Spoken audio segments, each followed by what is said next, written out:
Lent is all about love, and it's a great time of opportunity essentially to grow in love. Now, when you think about love, you express love in many different ways, but there are three ways really I want to focus on today: sorrow, conversion of life, and restitution. Think about when somebody who you've really loved has died. How has your love expressed itself?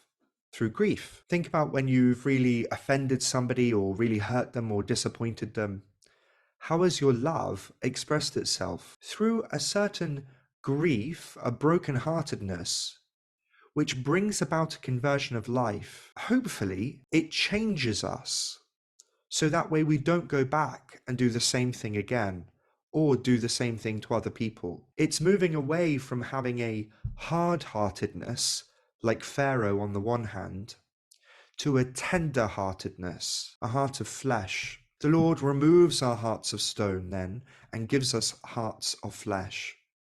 Conversion then is also a sign of love. The third way is restitution. Now, restitution isn't simply about reordering things so that things come back into balance, come back into harmony.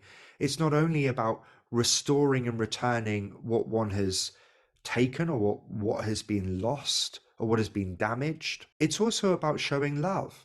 And sometimes, because we want to show our love as so deep and so profound, we actually go further than simply restoring what has been broken or taken. And sometimes actually we can't restore that which has been damaged, whether it be somebody's good name, whether it be trust. We can't always restore those things, but we can always go as far as we possibly can in love. So then sorrow for what we've done wrong is a great way of showing love. Conversion of life, so that way we don't do those same things again, either to harm this person or to harm somebody else, is again a great way of showing love. And restitution, trying to do something to pay back something which is damaged or broken or that's been lost, even if our restitution is imperfect, it's a great sign of love. All of these things show a tender-heartedness, an openness to God, and the workings of God's grace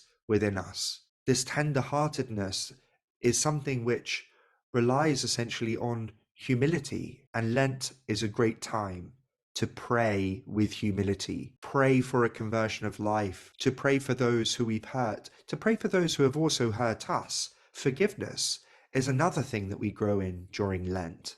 And this is another great way of imitating God. St. Thomas Aquinas says that nothing so likens us to God as to forgive somebody who has injured us.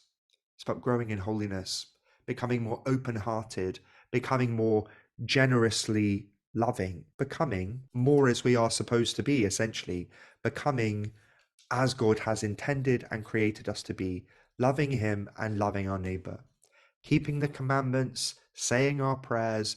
These are all great ways in which we can grow in that same love. We should remember, it's not so much that we first loved God, but that God first loved us.